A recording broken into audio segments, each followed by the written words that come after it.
the fire will burn you. You are all welcome to the show. Another beautiful midweek. It's a Wednesday. And MUSA, I'm ready to rock and roll. I'm sure you are as well.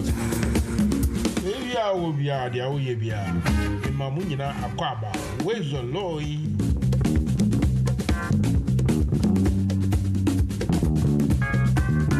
Now, MUSA waiting to happen.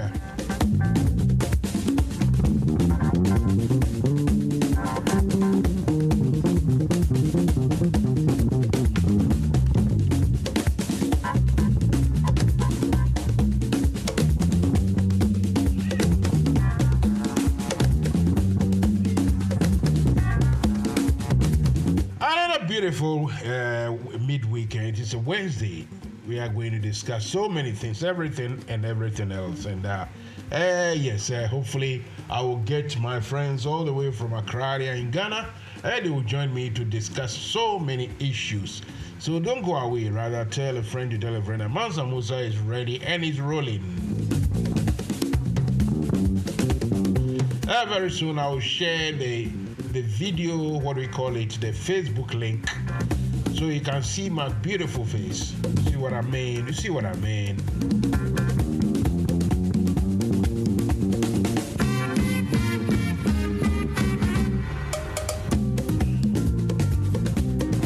So it's 2 minutes gone past 8 o'clock. If you just tune in, you've not missed anything at all. Let me play this advert quickly and we'll come to continue. Yes, please download the advert for me and we can just have it going.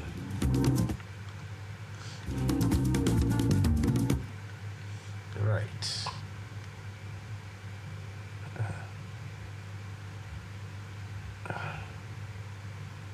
Okay.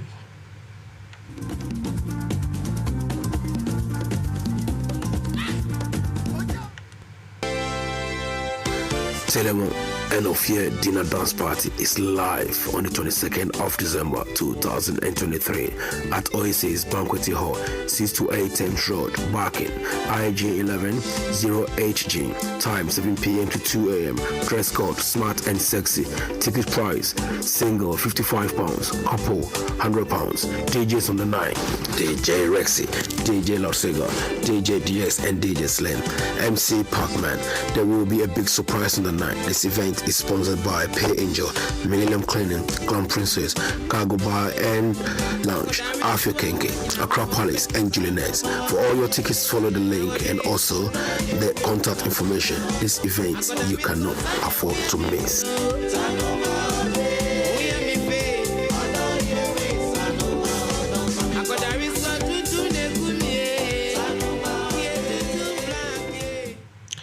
Right, so that was the Telemore dinner dance. I cannot afford to miss it. All right, MUSA will be there, so kindly be there as well, and we can exchange ideas and everything. The date will be 22nd of December, and it's at a place called Gillinex. Gillinex is a restaurant, Ghanaian-owned restaurant in the east of London. That is Barking, if I'm not mistaken. Later on, I will get a full address and I will announce it. So that is the Telemore Food and Dance Jamboree coming to you live, and it will be live on NFM as well. Let's go and listen to it once more. Telemon NFM Dinner Dance Party is live on the 22nd of December 2023 at Oasis Banquet Hall, 628 Thames Road, Barking, IG 110HG. Time 7 p.m. to 2 a.m. Dress code smart and sexy. Ticket price single £55, couple £100. DJs on the night: DJ Rexy, DJ Lorsega, DJ DX, and DJ Slim. MC Parkman. There will be a big surprise on the night. This event is sponsored by Pay Angel, Millennium Cleaning, Clown Princess, Cargo Bar and Lounge, Afia Kenke, Accra Palace, and Julian's. For all your tickets, follow the link and also the contact information. This event you cannot afford to miss.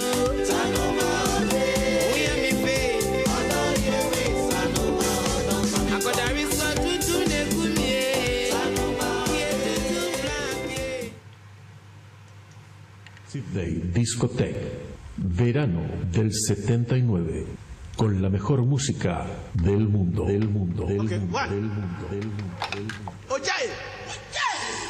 Ojaye!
Right, so Mansa MUSA is about 8 minutes or 10 minutes gone past 8 p.m. here in London, the same time in Ghana. You are listening to the show. It is called Fire Will Burn You.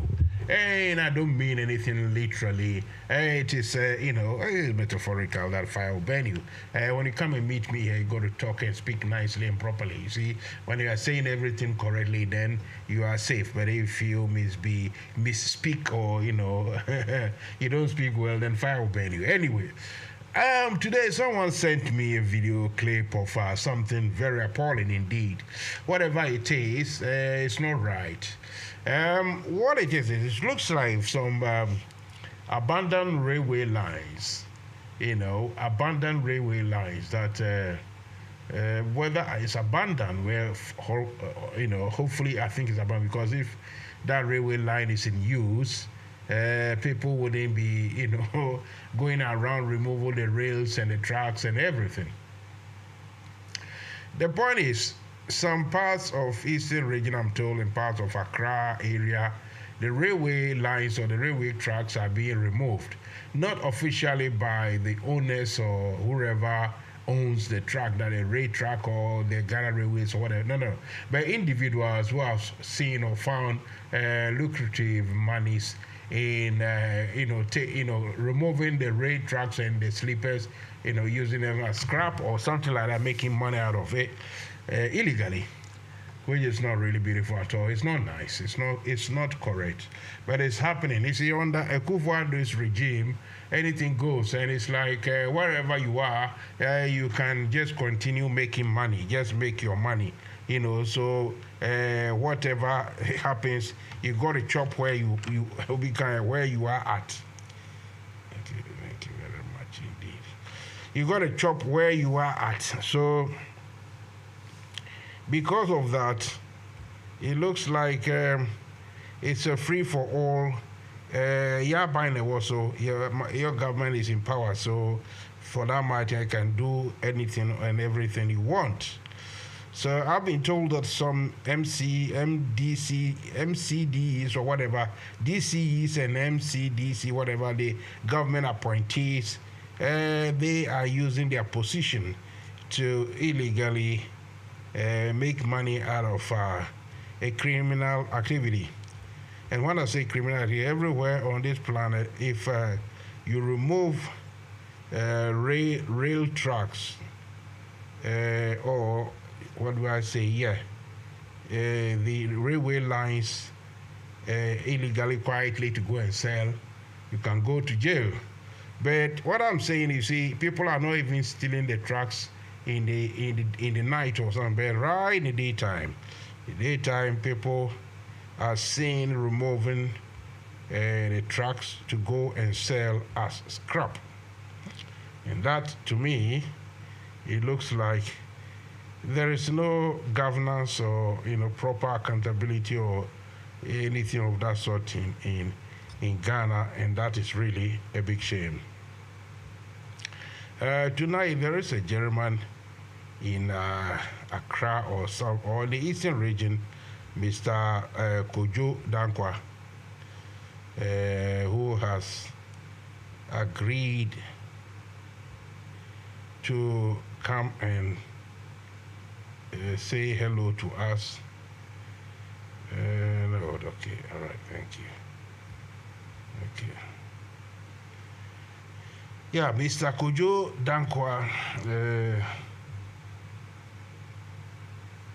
will come and tell us more, because according to him, some of these things, people have made, had press conferences and complained, and some government appointees have for the past few months been arrested, charged or released or something.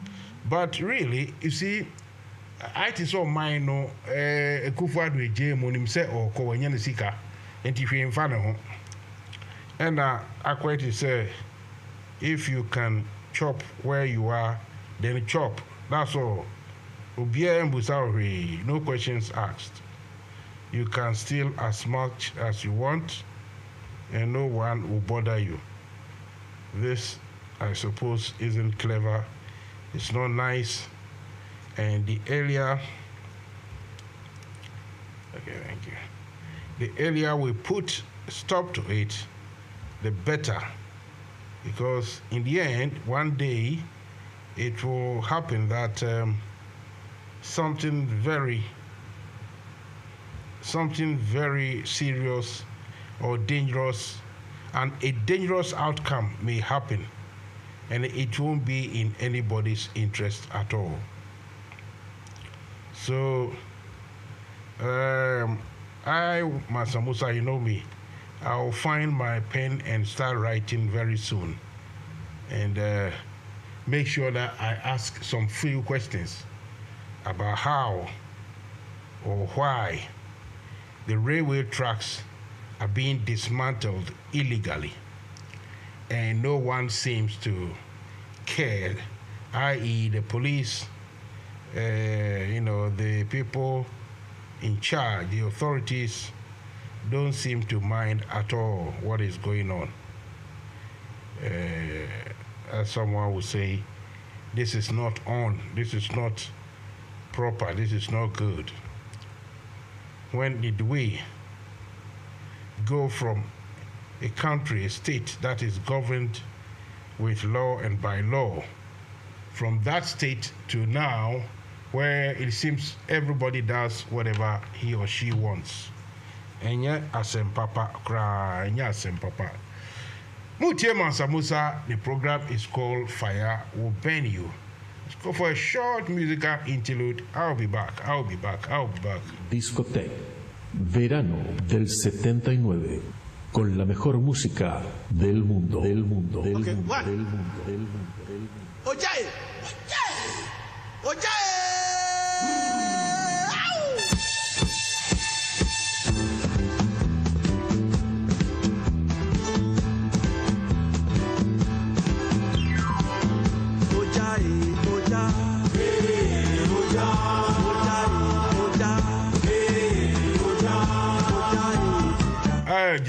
Gentlemen on the what we call it, a Zoom. If you can hear my voice, I want to say good evening and welcome to the show. Yes, I saw your face and your face is gone. So tell me if you can hear my voice. Let me see your face expression because it's good, so that I know if you can. Okay, now I can hear you. Can you hear me? Yeah, Master Musa, I can hear you. Right. Introduce yourself and let's see if we can do something. Who am I speaking to? You're speaking to Com. Kela, how are you? Yeah, I'm fine. Your face came on, but it didn't look to you. Your face looked rather bright and beautiful, but in person you are not that beautiful. Why? What changed?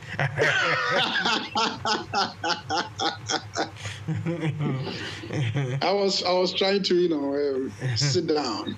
Right. So now you are sitting down. No, I must say it's Kela. You are looking nice and beautiful. It's good. Right.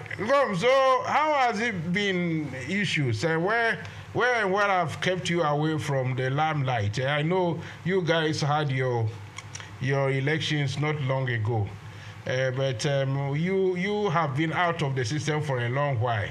What happened? I hope everything is okay with you. Well, over the past period, I've been quite busy with my own self, and that has kept me away from public view.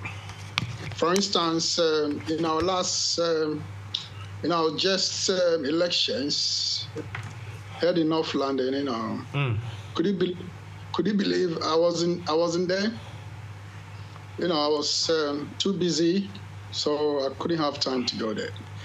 Come, Kela, are you really saying that the almighty elections, which caused Accra to even somersault and roll and scream and cry and everything, people were not happy all over the world because of UK Ireland chapter, and you decided to absent yourself?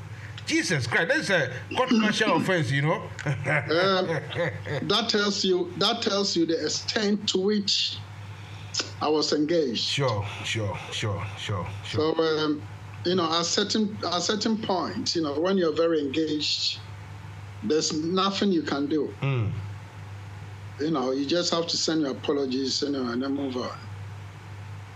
So, Anyway, listen, I am very pleased. I'm, grateful that at least tonight you found time to join me and the rest of the listening crew to discuss, issues pertaining to whatever is happening in Ghana. What's on your mind? I want to give you the free will or that's a choice of issues you want to discuss. Tell me what's on your mind.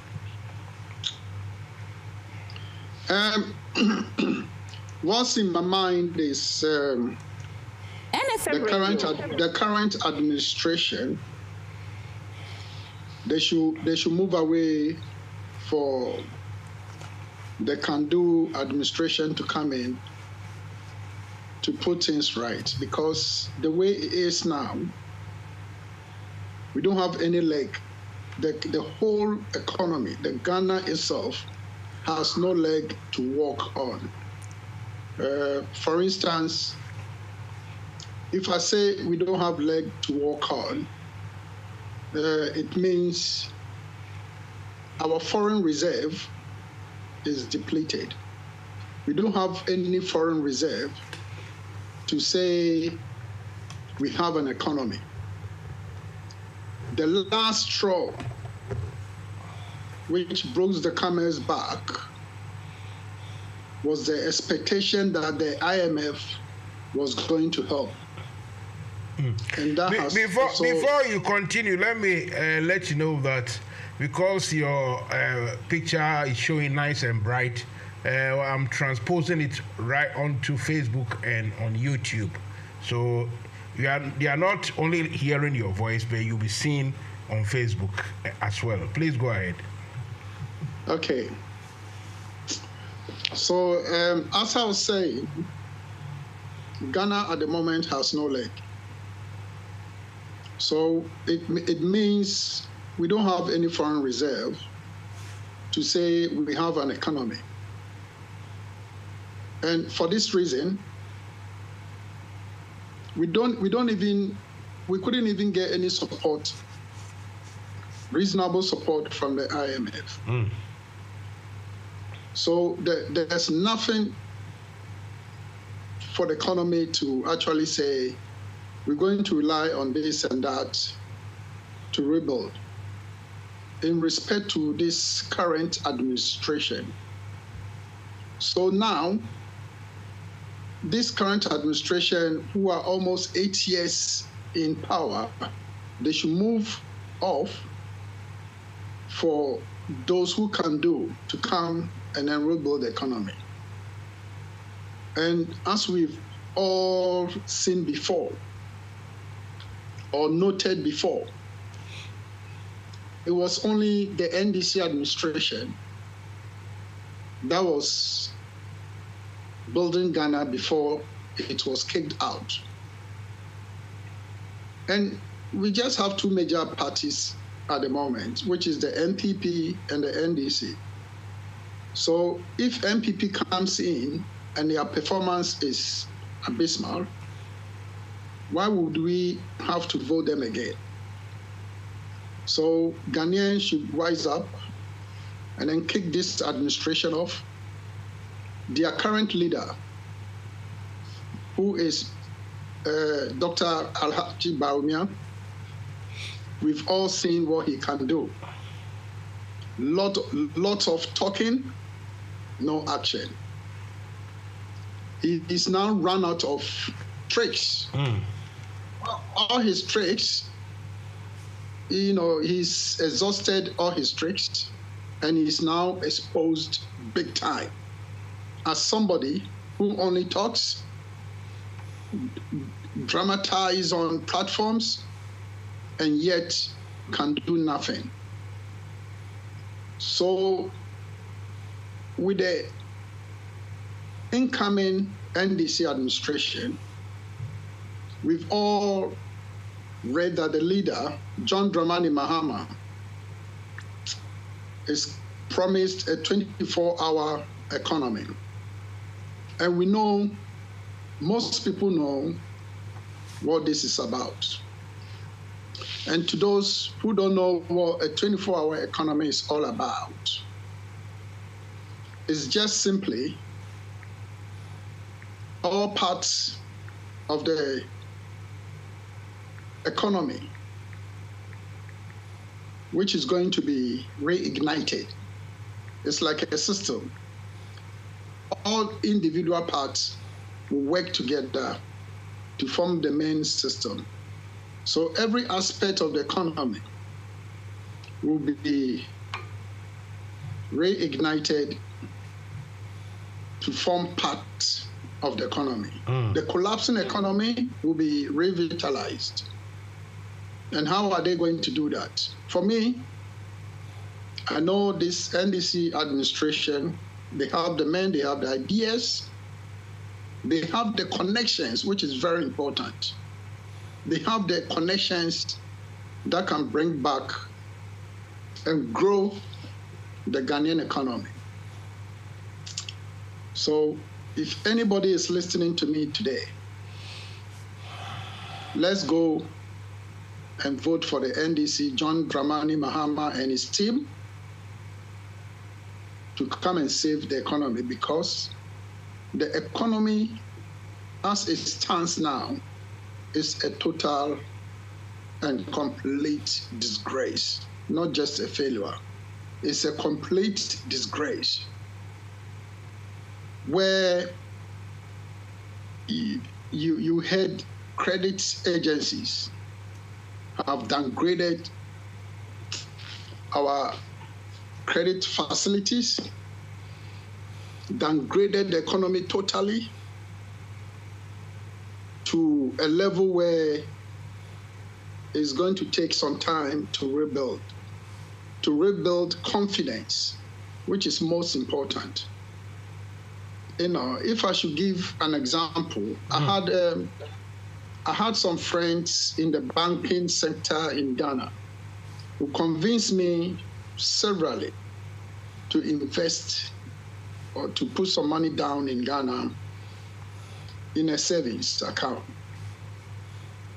But I asked just one simple question. If my money is in savings in abroad, in comparison to that of Ghana, if you compare the inflationary rate, if I send money from where I am to Ghana, then I am helping to depreciate my money. The money will be depreciated because if you look at the microeconomic systems in Ghana now, how demand and supply interplay to shoot up prices, shoot up inflation, NFM Radio, depreciate the currency, the confidence in the system is dead. There's no confidence in the Ghanaian system. In the fact that any investor will not put his money in Ghana. And I even understand Ghanaian businessmen are even shifting from Ghana to nearby countries like Cote d'Ivoire and Togo, where they are able to draw proper loan facilities. So this MPP administration, I don't have to tell you, everybody knows, they have completely failed. They've looted the economy. They've set up so many avenues behind which they've used to loot the economy. NFM Radio. One of which is the National Cathedral. The National Cathedral could have been a simple cathedral that could have been built within 1 year if a proper venue was chosen and if there was a proper mindset behind it. But because the mindset was to loot the economy, imagine the number of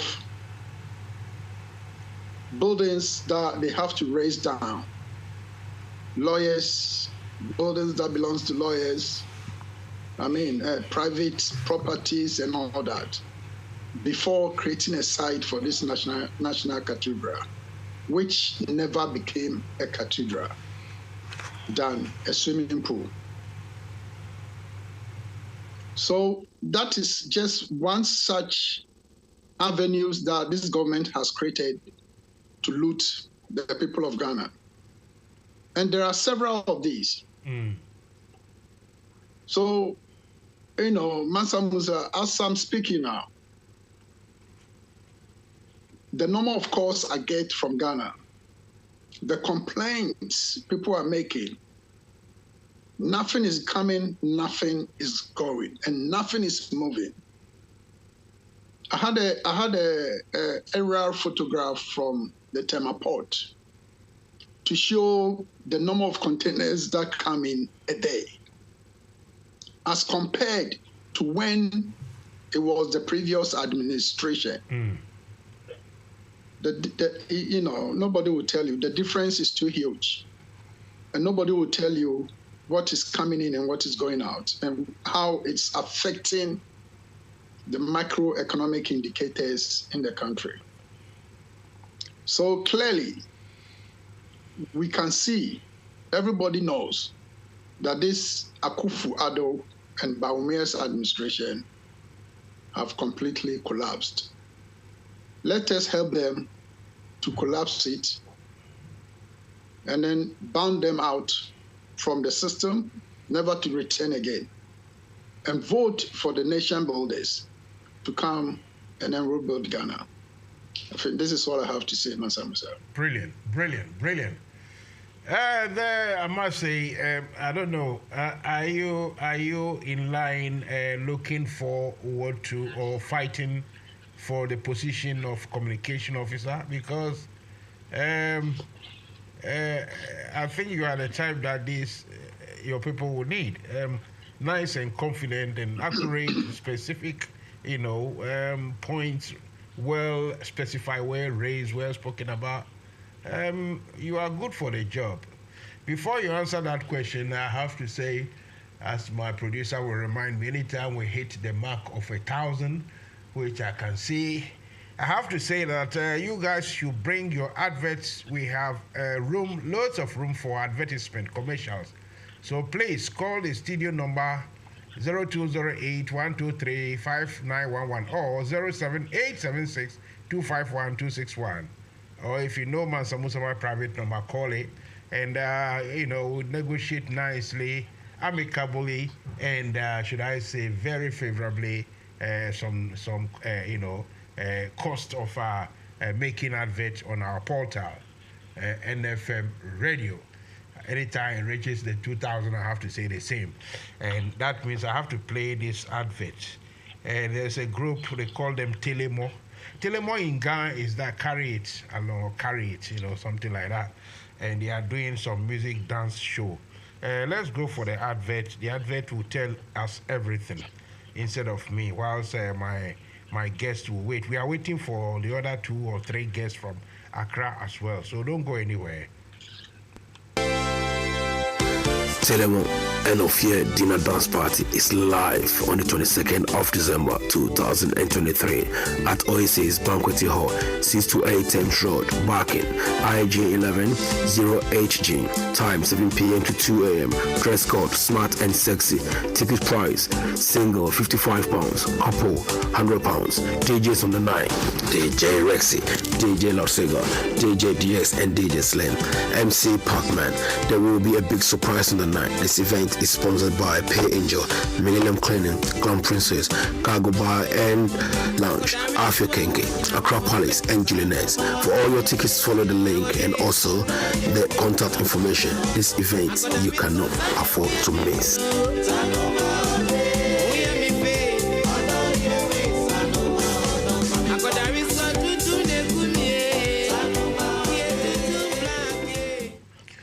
Right, I say I wish to Tuntum Blackie and the Kumi.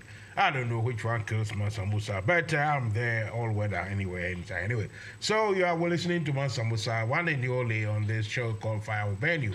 I always have to, give the caveat that it's not about, it's not literal. Fire, don't say, I won't set fire to anybody. Just more, metaphorical. That if you come and you speak nicely like my guest is doing now, no fire will burn you. But if you come and start speaking like last Monday when I hosted the Ashanti Regional Minister himself, Ashanti Regional Minister, Mutu Mouth, when I started asking him proper and true questions, now he started coming up with the excuse that he had a meeting, he has to go somewhere, and blah, blah, blah, blah, blah, blah.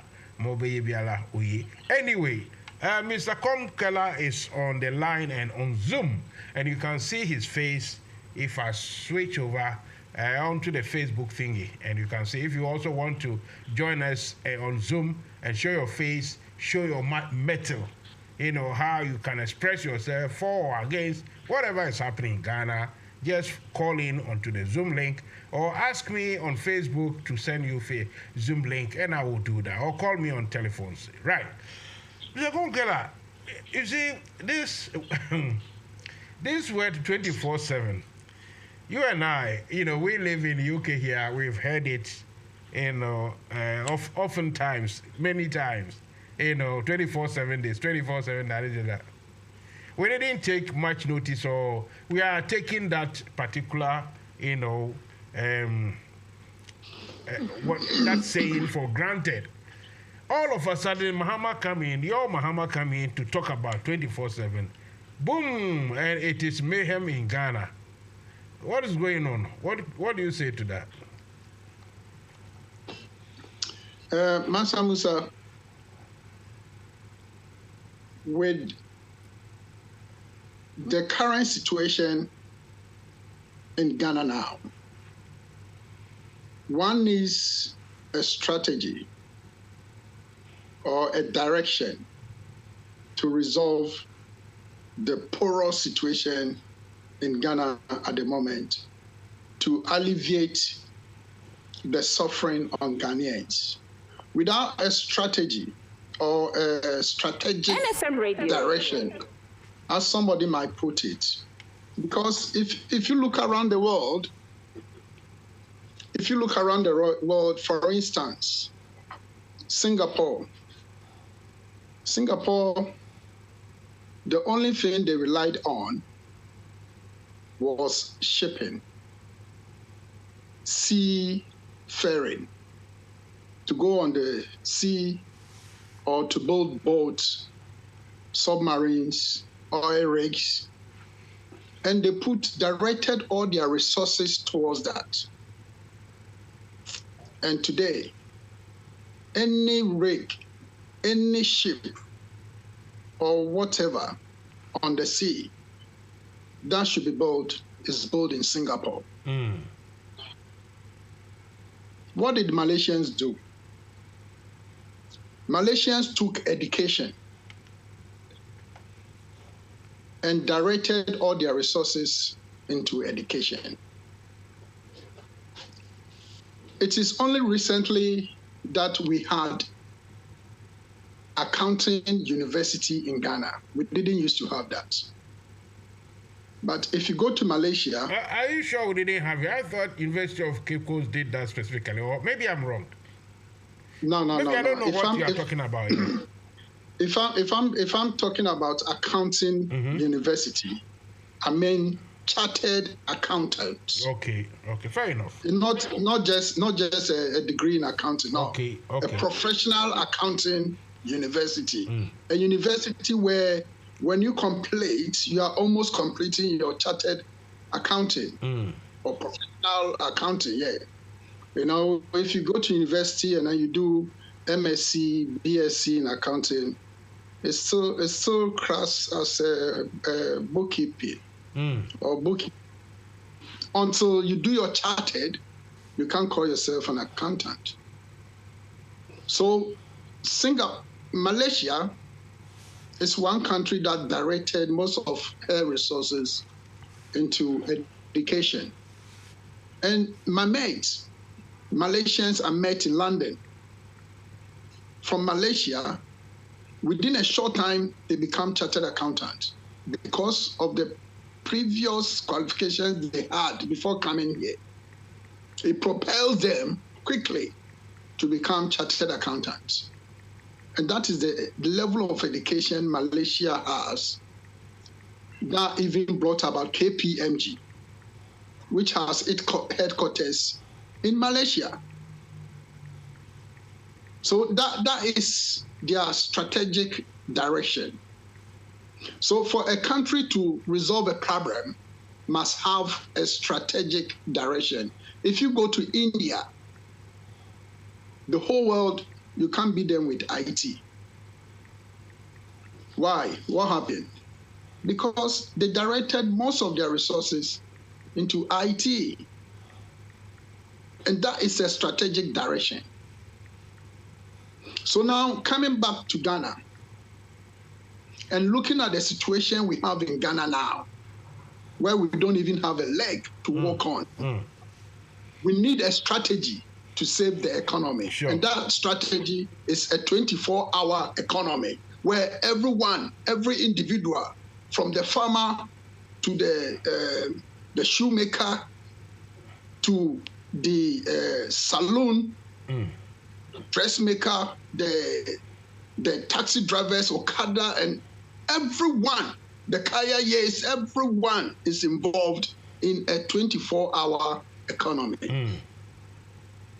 Even though I am not in part of the team of experts drawing up this economy, which I know that NDC has gotten their experts who have sat down and drawn the strategy properly to implement, right? Even though I'm not part of them, I know that there are certain key indicators in regards to infrastructure that this NDC administration is going to put down to propel this 24-hour economy. One of which is internet. Since 1994, when the first internet started in Ghana, NFM Radio, right? At the time, Ghana was at par with UK in terms of internet. Ghana was on the same level as UK. UK, to get internet, you have to go and shop it. Like if you go to Oxford Street, the High Street, that's where you go and get internet. In 1994. So Ghana was at par with UK. If you look at UK today, everywhere from 1994, they've been digging and digging. Before you know, I'm very happy you are bringing this point. I remember some time ago, those years, anywhere you pass traffic, because we're digging everywhere, laying that up. We didn't even know what it was, Only quite a few people knew about what is called fiber. I knew fiberglass because I did technology, but fiber optic, it was a new thing. And that was what they were laying. Carry on. Go ahead. Exactly. Thank you. Today, look, I've driven in most parts of UK. North, I've been to Hull, Yorkshire. I've been to most part of the Midlands. I've been to Southeast, Southwest, almost every corner of the UK, except Wales and Scotland and Ireland. Northern Ireland that I haven't been. But most parts of England I've visited, I've been there.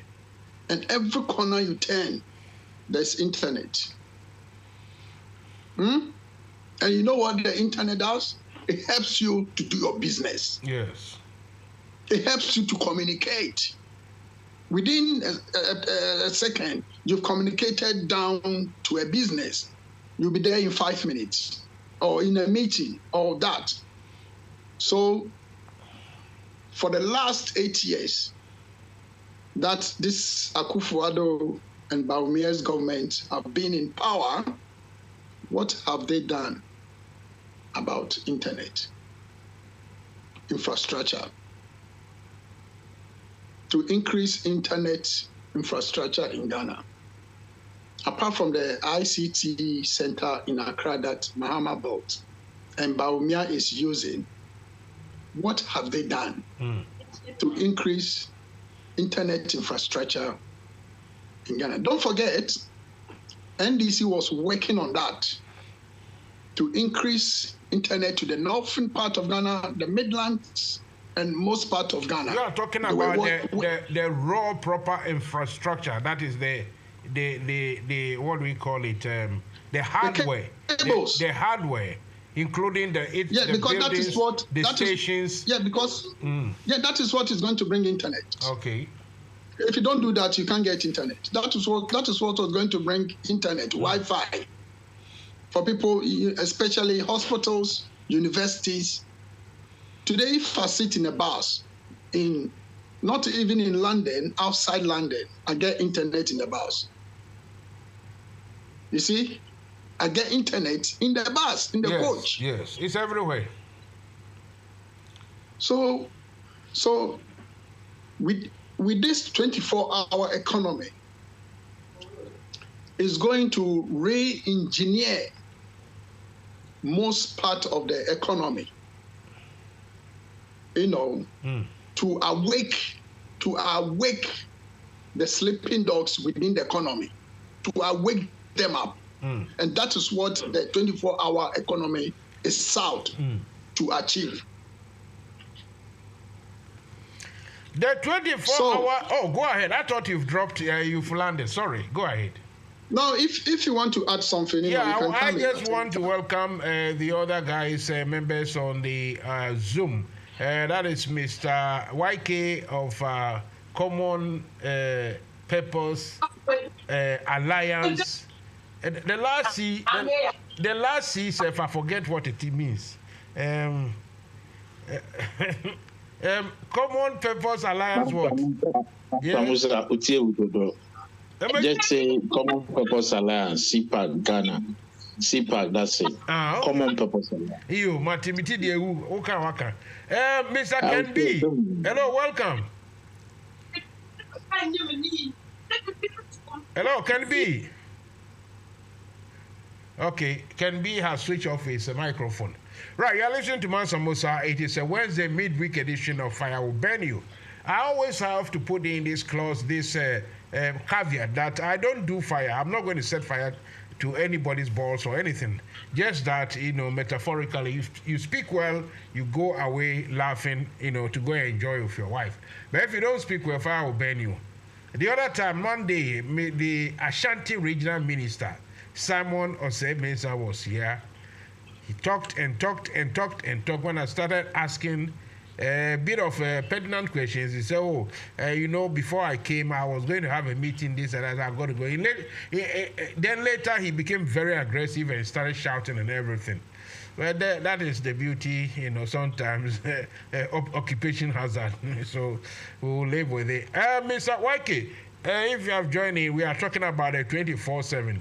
The last time, Mr. YK, I spoke to you, you were doubtful. Almost, if I'm not mistaken, inferring that it's almost impossible because there are no this, there are no that, there are no industries and this and that, so many. Then all of a sudden, your own man came to say, the thing stuff is happening already. So it means it's possible, isn't it? YK, take it away. Let's go. First of all, let me correct you. Correct me. Don't misquote me. I didn't say it's not possible. I said it's not pragmatic now. There's a vast difference between it's not pragmatic now, it's not practical now, and it's not possible. Okay. You and I ended up by saying, in the 70s when we were growing up, we had 24-hour economy. Factories, yeah. Yeah, I was born and bred in Tema. I was born and bred in the Valco success story. I know how industries were 24/7. ETP, TTL, Georg, all of them, they were 24/7. Can we say that was in a smaller scale? It's not as awareness induced as this one is. Just like, hang on a second, just like before Achempong came, there was gardening, there was farming. But the moment he said Operation Feed Yourself, boom, everybody was growing something. Everybody was rearing some animal. So it is the awareness. Maybe that time there was no legislation to instrument to back it. But now, getting the law, the instrument to back it, to formalize what exists already, that is something to talk about, isn't it? No, but the same person is saying that it's not compulsory. So you cannot back this by any legislation. You can, even if it's not compulsory. No, you can. Let me. Don't make that mistake. When he says it's not compulsory, that doesn't mean it cannot be stated in law that if me, MANSA MUSA, I want to operate here 24 hours, no law bars me. That is what we are talking about. It doesn't mean I have to be forced to do it. Maybe, Kasa. Thank you. I'm saying, you cannot. I mean, just like you say, it's already there. You can't force a private entrepreneur to do 24/7. So you can't back it with any law. That's my point. If you want to run, let's argue. When it becomes law, it doesn't mean you should force people. It's that there's a legislation which tells people that they can work. Look, hang on a second. if you are going to insure your people at the nighttime work and you are insuring your workers, insurance company can decide, no, there's nothing I can, no, this is too dangerous, blah, blah, blah. But when there's a proper blueprint, legislature, instrument, when there is everything planned and written, the insurance can base on it to draw up a program or, something for those who come and buy those insurance. But without anything at all, everyone is just doing it. Look, people are working day and night already. But even in UK here, I brought some video on your platform to show when they discuss this on television, how they want to do 24/7. Meanwhile, that time, bars and things and all that, even that I work with construction, we were working on the road 24/7. Fine. But they still wanted to do it, but have a law backing it. So to say that because it's free for all or it's not a force, that means there shouldn't be any law. It's not a law forcing people to do it. But there should be a legal instrument or framework that brings about this. Unlike the free education, a free JSS, no book, nothing, no blueprint, nothing. Just do as we go. Hopefully, this won't be one of them. Still, you are on the talking point. Take it away. We are all discussing. Don't worry, we are all discussing. Are you going to interrupt me again? We are all discussing it. We are all discussing No, are you going to interrupt me again? I speak for 30 seconds. You rant for 2 minutes, 3 minutes, 4 minutes. Okay, fair enough. Go ahead. Okay. This one you are Thank you. Go ahead. My point is that you cannot pass a legislation to force private factory owners, the private sector, to run a 24-hour economy or 24-hour shifts. Sure. That's my point. Okay. You can't do that. So let's get that one out of the way. My point is that the legislation do that. That's what you see. This one is fair question. Who said that this is what is going to happen? MANSA Musa, sorry, can I come in here? MANSA Musa, no, you can't come in. No, seriously, I won't allow you guys to do that. Seriously. Let him land. No. Okay. I won't allow you guys to do that. Okay. I won't allow you guys to do that. Otherwise, I'll leave the show. Okay, go on. I was only saying MANSA Musa should allow you to He is saying I should allow you to carry on. That's all. He didn't say you come in. So why do you do that? I mean, if you want me to talk, I'll talk. If you don't want me to talk, then I'll leave. Because it's not fair. Right. Because big man, flow. Thank you. My point is, you can pass a law to force state-owned enterprises to run a 24-hour shift because it's government-owned. You cannot pass a law to force the private sector to run a 24-hour shift. The other day I was here, my argument is that we've collapsed all our state enterprises. So we can't do that.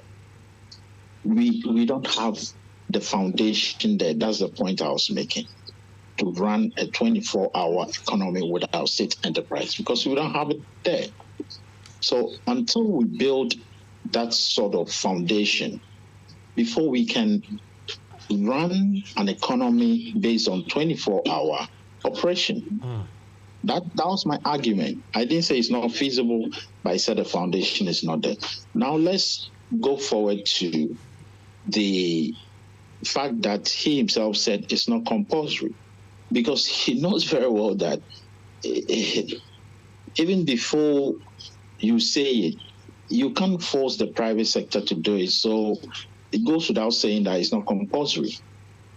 You can even try and influence the private sector with tax incentives and stuff like that. But the private sector, the private operator will look at it. Okay, if I get this tax incentive and I run a 24-hour shift and I produce more, is the market there for me? So there are a lot of things that goes into the fact that a factory will be run privately at 24 hours. They probably don't want to produce too much to reduce the price of their products. So many things go into the fact that the private individual will not want to run a 24-hour shift, producing so much, and then the price is going down. They lose profit. Their profit margins go down. So it is not as straightforward as just saying that you give them tax incentives. So it's debatable. You have your point, but let me flow with this. Now, NFM Radio. I know very well, say, the economy right now under Ofakwekuli is shambolic. I mean, I always say,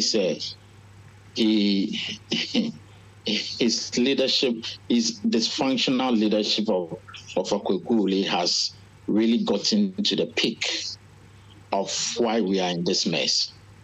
But when I heard my good friend there talking about Mahama coming to rescue the economy, I have some few questions to ask. What happened to a country that in 2012, the economy was growing at around 12 to 14%. And by 2015, we were growing less than 2% with oil wealth. Is this same Mahama that some of us, we've got so much hope in him that he's coming to rescue this economy? I mean, let's be very practical. Can I answer you that question before you move on? Let me land. It wasn't a question for him to answer. It was a rhetorical statement. Okay. Rhetorical statement. So the point is that we have seen his performance as a president. You and I cannot deny the fact, say, during his time as president from 2012 to 2016, the economy was not in good shape. In fact, our oil revenue has just come on stream, but we still went to the IMF, right? We still went to the IMF when we had oil wealth coming in. That means something was wrong. Have we bothered to ask ourselves, how can you get so much windfall? That is what I call it then, windfall of cash coming in. And you still manage to mismanage the economy to the extent that you went to the IMF. Have we asked? So let's be very practical and ask questions. Not because this government is failing Ghana under Kwekuli's dysfunctional leadership and the finance minister, who, when he asks Kwekuli to jump, you ask him, how high do you want me to jump? Not because of that, we think, say, Mahama is the answer to our problems. The man himself, they asked him whether he's the one who is coming to rescue Ghana from this. He said, he wouldn't say that he's the rescuer, or I'm paraphrasing him, or the savior or something like that. He's got 4 years. And you and I know what happens. When that question, how did he answer? I remember when he was, are you the hope? And he started by saying, well, I'm not the hope. But how did he finish? I'm not the hope. It's enough. If you say I'm not a hope, it's enough. This is where sometimes the argument comes. Hold on. How did he finish? You have taken when I conversation and form a context MUSA, you are a hope. Don't do that. Don't see me as the hope, but see the whole group, what we can do. That is not good enough, is it? You are a host. I will tell you, don't do that. Allow people to finish. When you have something to say, jot it down. You don't do that. You are a host. Jot it down. Listen, then Waiki. Once again, if you go to LBC, almost every one of their presenters, they've got their style of doing things. What you don't come onto my show to tell me how to do it, that one, no. Oh, I can come in, I can interrupt. Here it's not like Ghana. I'll somebody speaks for 15 minutes, 20 minutes. No. When you are talking, I'll talk over you. It's a discussion. It's conversational. No. It's discussion. Come on. The point is, what I'm saying is, when you come here, it's conversational. It is not. Look, it's an opinion. You are sharing. It's not that you have got a fact. So it's conversational. No, you allow them to finish talking. Yes, I allow you to a point. But when you say something, even BBC, when you are saying something, they won't allow you to say till the end. They can punch in to say, look, what about this? When I allow you, I'll keep quiet.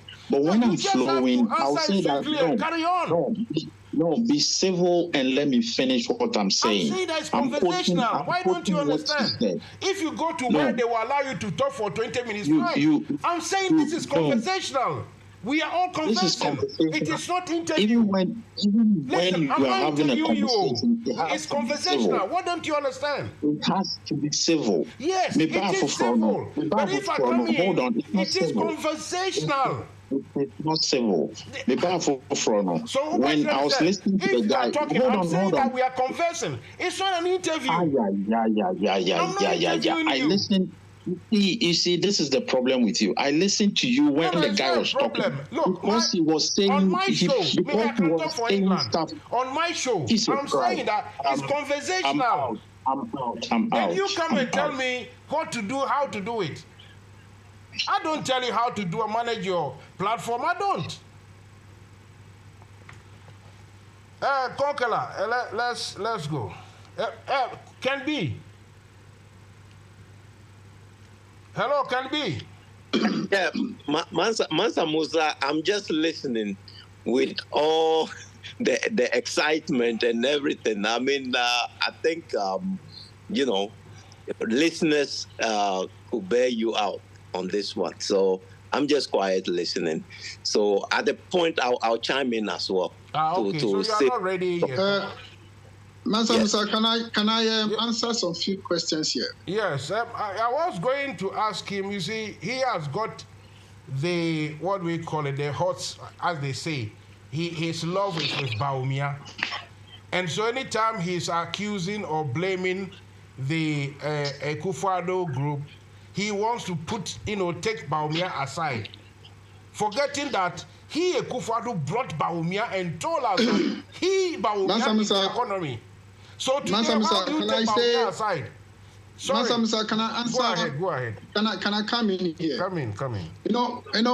He made a statement that by 2012, 2016 or somewhere, he made something. Yeah, he said 2012. The economy. He said the economic growth. The economic growth had plunged below 2%. Yeah. And that statement is absolutely false. He should go back and then check his statistics. The economic growth fell from 8% in 2012 to 3.5% in 2015. He should go back and check his statistics very well. If he wants to talk about statistics, then he should be very prepared to get his facts before he come and then speak statistics here. By the reason why the economic growth fell from 8 to 3.5%, I'll touch on that. And it was projected to grow again at 7 to 9% in 2017. Wasn't that? Agricultural Development, African Development Bank. Sure. Projected, IMF projected the economic growth to grow again from 7 to 9%. Did they not? And does he know the reasons why the projections were made? Because when you develop in infrastructure, you don't expect growth until after some time. Yeah. Simple economics, these guys don't understand. Simple economics, because look, he's talking about so much oil resources. The so much oil resources did not materialize in Mahama's time until Akufo-Addo came. That was when the infrastructure that Mahama had put down, the money that they spent in developing another oil rig or oil, what's it called? Is it oil well or something? Well or rig? Yes, another oil well. That was the word I was looking for. Until it became materialized and started generating revenue for Akufo-Addo. Mahama spent on that He didn't get a penny. It was Akufo-Addo who came to reap what he did not sow. And do these guys, read at all? Do they understand any economics here? He should go back and check his facts. Economic growth in 2012 was 8%, and it fell to 3.5% by 2015. And there's a simple reason for that. Because of reallocation of resources in infrastructure, so that by 2017, we reap back what we've sowed. Simple. You see, a lot of these guys, when they come, they overlook certain activities, certain what do we call it? Crucial infrastructure that the previous government had put down for them to come and then reap. For instance, that's one typical example is the oil revenue that accrued. Does he know how much Akufo-Addo had accrued on the oil revenue in comparison to Mahama? He should go and check. They shouldn't come here and sit here and then, just be throwing words here and there. I mean, it's simple logic. Simple logic. You see, if we talk about health, look at the infrastructure in health. Mansa Musa, look at the infrastructure, the Mahama administration from 2012, they put down in health alone. What happened recently? Recently, I read something on Ghana Web that there has been a milestone in coronary artery surgery, chalked by some experts of doctors in Ghana, of the Medical Council in Ghana.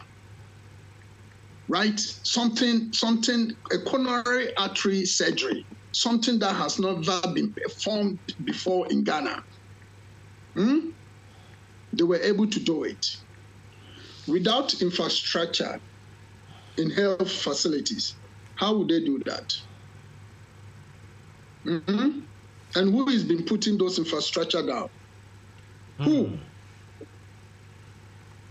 You see, the point, you see, the guy was failing to, he fails to understand is that, you see, sometimes we all feel that we have authority on the information or something that we are spewing.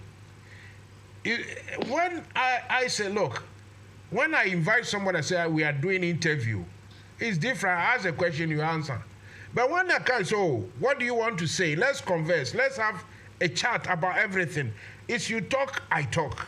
Because even when you are doing these shows and one person talks for a long time, even like in Ghana, I wonder how they do it. I really wonder how they can manage for somebody to talk for 30 minutes. If he watches a lot of the interviews in LBC and all that, you don't talk forever. No. The host comes in.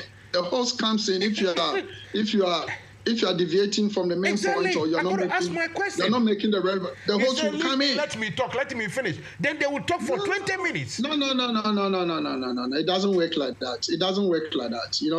Mansa Musa, it doesn't work like that. So the point where he. Yes, the can point be. Where he said, can be. Yeah, listening. Can be because we are streaming it on the Facebook. If your face fine like mine, why don't you let us see your face? Because we are streaming it. Or you don't have good light. No. The point is I'm at work, right? And carry on. It's not obligatory. Go ahead. Give my employers credence as to sanctioning me. So listen, it's not obligatory at all. Just go ahead and let's do the talk. Yes. Mansa Musa, you know something? I always get apprehensive when I hear people try to explain the 24-hour economy, and then they try to bring in the private sector. You see, and that is, a shameless way of trying to poo-poo something. You just don't try to understand it fully. The scheme, as proposed by, our future president, JDM, right? You have to take it from the government perspective.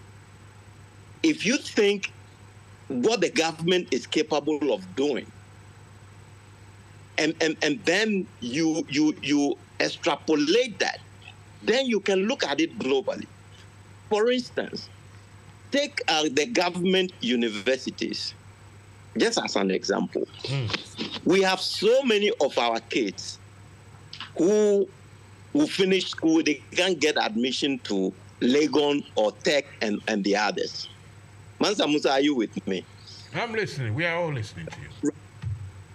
So, assuming at the universities, every lecturer on the average has over 50 students, right? At a minimum, though. I'm being just on the conservative side. Sure. So, these lecturers do this, and then by 5 o'clock, almost all our universities have shut down. Assuming that we run a 3-shift, service at the universities, where we have the morning, the afternoon, or morning, the evening, and the night school, where professionals can also attend the universities. All our kids will be able to attend university, and the lecturers are not supposed to be the ones to teach all these kids. There will be part-time lecturers. In America here, we call them adjunct professors, right? You have adjunct professors, and how do they get paid? Because people who are professionals willing to go to work and attend universities are also willing to pay tuition, right? So if you open up even half-day shift at the university alone, imagine the synergy that this will create. I like that word you brought in, synergy. The synergy, that's right. Crazy, yeah. But that's the point, so that the professors will be relieved of overburdening. When you are a professor, Mansa Musa, and you have an average of 50 or 100 students, and you are going to give them an exam, do you know how difficult it is to read all those things that they've written? And then then in Ghana we say we need TAs, teachers assistants. No, that's not the point. America here, there are TAs, but then they convert most of these TAs as adjuncts, so that they also get paid. You understand? So that is just an example. And then imagine the government creates an enabling environment where security has been so enhanced that the police are visible at all vantage areas. Our women can operate market at any time. Our gas stations, like the government operated gas station like Goy, can operate 24-hour service without fear of any security threat. Yes. If you have that coupled with a public transit where buses are made available, operating, and there is security, don't you think this is an encouragement? You are my teacher. You are a clever boy. I was going to mention that buses. You see, some of the environment you create, a government that wants this to work, they will say, okay, let's sacrifice on our expenditure. For the first 5 years, we are bringing these night buses, people who work at night. If only you can show some ID card, whether private or a public sector, people who work at night, half price of the bus ride. For the next 5 or 10 years. Anything that can promote working 24, they say round clock. How do you say it? Is it what? Round a clock. What they say it? I've forgotten the. I've forgotten. I'm not sure about the technology, but Musa, these are some of the things. Somebody said me, say round the clock. We are talking about round the clock working, order. And right. Around the clock. Round the clock. Yeah. That's not what we are talking about. So if they are going to create the environment for these this, people don't want what is to so give difficult? reasons. What is so difficult with this? That you got to poo-poo it, like you say. Mr. Musa, just imagine the tax incentive government wants to give. That alone will encourage most of these banks. How can you imagine that business and economy that want to thrive? In Ghana, by 5 o'clock, banks have shut down. There is no customer service.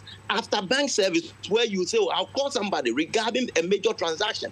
I make I wired money and I want to follow up on something. It doesn't work that way in Ghana. America here, after hours, you can call banks and there are people, you speak to live people to give you information pertaining to something that you want to do. If there is tax incentive, don't you think it opens up for those private sector banks to replicate some of these things? Because you cannot be the government and want to do it all by yourself, whereby you tax people and then you contract the economy. When you create that enabling environment where you have given tax incentive, it opens up the economy. Now people want to do things. You see, the other day I was talking about Mahabo, and even before I said it on one platform that I was on, before I heard the JDM also was explaining somewhere. Just take Temahabo. Why should we have a Temahabo where by Saturday midday Temahabo has shut down? Temahabo doesn't work. Yeah, where are you? Mansa, can you hear me? Can you guys hear me? Yeah, we are listening to you. Is that okay. Komkela? Let him finish and I'll come to you. Yeah, please. I'll just round up shortly. Mansa Musa, you want to transact business through Temahabo. It is so frustrating. They have time. By 5 or 6, these people are done for the day. Okay? They are not operating. And then I hear about Mia talking about bring the digital whatever what do you call it? This app that they brought to clear goods from Tema. That is not the only thing. You see, you try to create some sort of harmony, a connection between the human face and technology face to work together. And that is what will create that environment people want. If you are going to clear your goods from Tema, Monday to Friday, later Saturday midday, and you are not able to clear it, you are done until Monday. Okay? The whole of Sunday, they don't work. So, assuming that Tema is operating 24/7. Assuming that in a year or two, it becomes 24/7. Exactly. Who wouldn't gain? People who are shippers, people who are importers, the government, everybody will gain. Everybody will gain. And more importantly, the exchange rate will not impact what people are doing. Because if you are not able to clear your goods or you make payment by Friday, cut-off day, by Monday, when the new exchange rate regime comes, it impacts your duty. Sure. You see, if government has created this avenue where you have night service, at least customer service, that will process some of your things. Is that not that sort of enabling environment we're talking about, that you could go through all this and do your job without any hindrance? Why do we make things always 9 to 5? Even road workers, road construction in Ghana, by 5 o'clock, they've closed. 9 to 5, they shut down. And so there's no construction going on again because the night doesn't, count as a business day. This is an intuitive thinking. You see, people think when we talk about blue ocean economy and stuff, big jargons, that's what we did. No, when Mama is speaking in the ordinary Ghanaian language for people to understand, break it down, people don't get it. They see he said people should do poultry. My brother, think about how much we import into the country. If Ghanaians are idle, these boys are not working, and government could create that environment for these people to be able to go into poultry farming. to replicate Operation Feed Yourself sort of thing. That is And the point. everybody That is the point. Can be. Could do this. Yeah. How could you not accept this as a game changer, as an initiative? Thank you very much. I need to do this advert. I will come back to you guys. Stay there. Don't go anywhere. Okay. All right. Thank you. MANSA, MUSA, and it is fire will burn you. And the fire, if you come and you don't talk well, as usual, fire will burn. Let me go for a quick commercial. Telemo End of Year Dinner Dance Party is live on the 22nd of December 2023 at Oasis Banquet Hall, 628 10th Road, Barking, IG 11 0HG. Time 7 p.m. to 2 a.m. Dress code smart and sexy. Ticket price single £55, couple £100. DJs on the night: DJ Rexy, DJ Lorsiga, DJ DX, and DJ Slim. MC Pacman. There will be a big surprise on the night. This event is sponsored by Pay Angel, Millennium Cleaning, Clown Princess, Cargo Bar and Lounge, Afia Kenke, Accra Palace, and Julianets. For all your tickets, follow the link and also the contact information. This event you cannot afford to miss.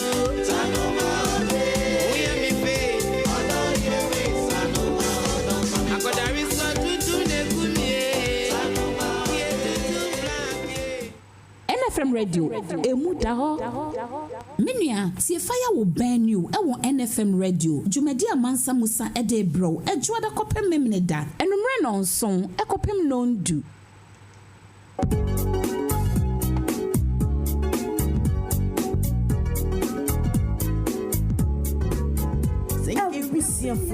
Society yenam top connect so emani sika de bagana efi wiase afa na nyina yentia kapre ane aye free top connect amasika manie aye mrekra ye wohia ne se wo be download wo top connect app no e wo Play Store de ama wo Android phone ana se wo use iPhone so a ko Apple Store na download the top connect aye simple kra top connect wa man be braduo num so wo Europe, North America and Asia wo mane wo dofu sika fa top connect so a aye ntem na emre na mawa hoto so sesede sika manye di foforo kra any top connect so we hia chechemu bia free top connect e wo +442 081 6155 and a +442 081 761 600 +447 882 950 088 and nasa hwehwe top connect e wa befo tintin nyina so top connect for sika mane wa dofo asumdiem a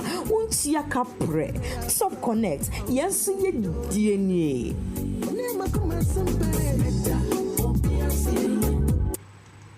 Sydney Discotheque, verano del 79, con la mejor música del mundo, del mundo, del mundo, del mundo, del mundo, del mundo. Ojaye! Ojaye!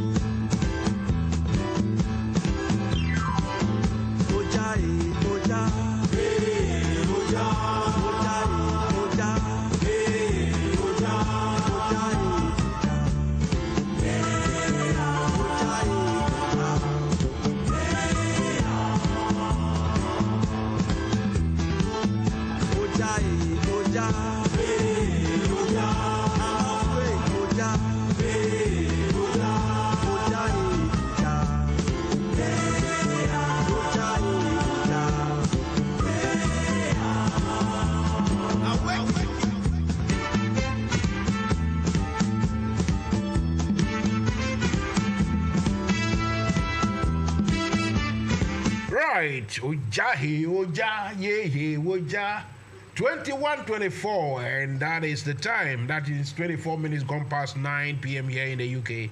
I'm delighted to say it's the same time in Ghana. You are listening to one and only MANSA MUSA. The program is Fire Will Burn You here on the portals of NFM Radio. Let me say, my producer will say, anytime we'll hit another 1,000. So it's over the 2,000 mark now. So I have to say that, look, we have a lot of time for adverts. So all of you guys listening, if you know somebody who has a restaurant, a chop bar, anything, like Baumia said, chop bars are operating 24/7 in Ghana. I saw a picture himself pounding fufu those days. Anyway, so yeah, we have room for your advertisement, your commercials, and everything at a very, very, very affordable prices because we have cut down the prices, and we want to improve on the 24/7. So no bagawaya, come and sort yourself out. Okay, this is a long one. Well, too long for me. Let me go to my panelists and start up. Konkela, I've read something. I don't know if you have seen it. They said the Cocoa Board are going to, according to Bloomberg, they are going to sign a loan agreement. Hello, MUSA. Yeah, can you hear me? Konkela, can you hear me? Hello, Konkela, can you hear me? Konkela has frozen. You have frozen. Konkela, can you hear me? Yeah, MUSA, I can hear you, but I don't know if you can hear me clearly. Yeah, I can hear you. Can you hear me? Yes, I can hear you. Oh, okay. Yeah, I can also hear you. Okay. So what I'm saying, okay. I was talking about. I just want to add. Okay. What I was talking about, then you can add what you want. What I was talking about is the Cocoa Board, they want to sign an agreement, loan agreement, apparently at 8%, which is, according to Bloomberg, is the costliest interest rate you can get. I don't know what you make of all this, but then you have something else to say. Finish. Take it away. Let's finish. Yeah. Let's finish with the. Let's run up the 24-hour economy, and then we'll come down there. You see, the 24-hour economy is like a tsunami that is hitting this ruling government. They don't have any answers to that. You understand? It's like a tsunami. So they're trying to find a reason using the private sector to say it will not work with the private sector. That is a total ignorance. Sorry to say that. It's complete ignorance to say it will not work with the private sector. 24-hour economy will even benefit the private sector to grow more, which private sector doesn't want to grow when the right environment and the right conditions are there. Everybody will want to expand and grow and take advantage of the economy of scale that is going to come with a 24-hour economy. So for them to use the private sector as an excuse is complete ignorance, because even the guy who was talking about the fact that we've sold all our private and public enterprises and all that, what research has he made on that? What research? Has he gone to the ground to make any research to know that we've exhausted all our public enterprises? No, he hasn't. Look, prior to Mahama coming into government, what did he do? He sat down with his team and put a strategy. You see, to turn things around, you need a strategy, as I've been saying. What did he do? He invited all the stakeholders in the economy to a round table for everybody to contribute an idea to running the economy. Do that. So here is Mahama again, coming with a 24-hour economy. You think he will just come and sit down and then keep quiet on that? No. He's going to involve every stakeholder to come with ideas on how to run it, being it creating the enabling environment or giving. You see, do you know the corporation tax in Ghana now? It's about 30% or 35%, is it? Compare that to the corporation tax in UK. If I tell you UK is the tax haven, would you believe that? Oh, as for here, corporation tax in UK. How do you before anymore? MUSA, Corporation tax in UK is 19%. You see? Compare 19% corporation tax in UK to 30% in Ghana. So if a new government is coming and saying, okay, if you want to expand your economy or your business, I'm moving your tax bracket, right, from 30% to say 25%. MANSA MUSA, if I'm a private businessman and I'm giving such incentive to pay corporation tax at 25% whilst I expand my business, would I not do that? Once I expand my business, employ more people, expand more. And then he was also talking about pricing and profit margins, which absolutely I don't know what he was talking about. To increase profit, you have to increase volume, not price. He was talking about prices will be competitive and then their profit margins will come down. Absolutely unrealistic. To actually increase profit margin, you have to increase sales. You have to increase your volume, and you have to grow. Sometimes when you talking, and I come in like this, and maybe he is not happy. But what you are saying, you see, when you say volume, the words you use, this guy also said synergy. Volume has what made Chinese. The volume. If you produce 1,000 radio sets, they will produce 10,000. You understand? It's not the price. Exactly. It's not the price. Look. The supermarkets that controls fuel prices in UK. Right? It's not the price. It's the volume they sell that makes them the leader in that fuel prices, setting of fuel prices. Tesco could bring its fuel prices below, and you see that Asda will follow. Sainsbury will follow because it's a price leader. And what makes it to be a price leader? It's not the increase in prices. It's the volume, the amount of fuel they sell, the amount of the number of customers who troop into Tesco to get fuel. Sure. Because the prices are good and the quality is also good. You understand? So it's not about pricing. It's the sales volume. And the sales volume suggests that you are expanding your business. So the gentleman who came in, I really don't know what he was talking about. He also. If they are scared of have to go on to the next question I asked. Our economy. I know we have to, because of time, we have to go on to the next questions, a few of the topics here and there. But you see, he also made comment about since it's voluntary, there cannot be any law. It's not necessarily looking for a law to set out 24/7. It's just that there are certain activities that are done during the day. If you want to move it into the night, it will require some legal backing. And these are the legal backings the insurance companies depend on to act. Or if banks will have to act on those legal framework.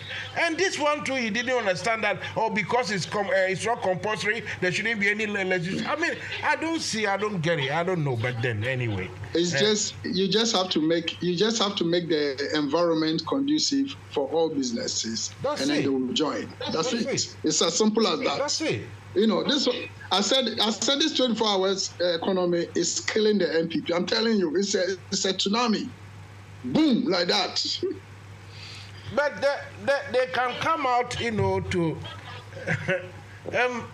somebody will say when they brought about this free SHS, it also destroyed the NDC, which is true. But it's always, the problem with Ghanaian politicians, they don't sit down to analyze, they don't come out with, composure. They only want to come and challenge. Otherwise, if these people and the MP people should sit down and think properly, they can find a way of answering so that it will look credible. But now they are only jumping. But we had that comment he made, that crowd cheering that, campaign he was doing, that we have the police are working 24/7 and the chop bars are working 24/7. I mean, that's comedy. That was comedy. That's comedy. That should be serial callers talk, not you. Jesus Christ. Anyway, I ask you about the loan the Cocoa Board are going for. Apparently, let me see if I can find it to read. I don't know if you have read it, but according to Bloomberg, I've just looked at it briefly, and then I was so sad. MUSA, I was so sad that this is where we've come to as economic messiahs who were in opposition and then touting about certain economic gurus. Yao Jan Bafwa, Akodo say. He was dramatizing all these economic neophytes. Let me put it that way. I'm very sad that today Cocoa Board, of all Cocoa Board, is going to borrow before he can buy cocoa seeds from farmers. I mean, it's sad. You see, if you look at the economic structure if you look at the financial structure in Ghana now, and the major contributors, you realize that this government actually came and killed all those institutions. For instance, the banking sectors. There's no confidence in the Ghanaian banks. Who is going to put his money into Ghanaian bank? Who? So they came and they killed confidence in the banking sector. And with such agencies like the national agencies like Cocoa Board, who controls all the cocoa sector in Ghana. I've never heard that the Cocoa Board is for the sake of our listeners. For the sake of our listeners, it's all good and nice that you have read it. But for the sake of our listeners, let me just get the only 2 paragraphs for them. It said, Ghana secured its annual loan to pay for cocoa purchases at the highest interest rate on record, following this year's debt restructuring of the West African nations' obligations that ruined investor appeal. Like my guest there is saying, investor confidence. International banks have pledged to lend industry regulator Ghana Cocoa Board $800 million for cocoa purchase from farmers at almost 8%, according to 2 people familiar with the terms of the deal. It is the costliest syndicated facility the board has received since the annual loans started in 1992-93, the people said, asking not to be identified because transaction isn't yet public. And this is by Bloomberg. He said the board, also known as Cocoa Board, has previously obtained loans from investors at a better rate than the government at an average rate of 2%. So average rate of 2% to now 8%. Just say you will be crowd a canal here bogu NDC for mobile pra. MUSA, you remember I said from the beginning that the economy has no legs. It's like an individual who has no economic standing, and that if you are looking for a loan, nobody will grant you loan except for loan sharks. Even if you're not careful, loan sharks might not grant you loans. Yeah.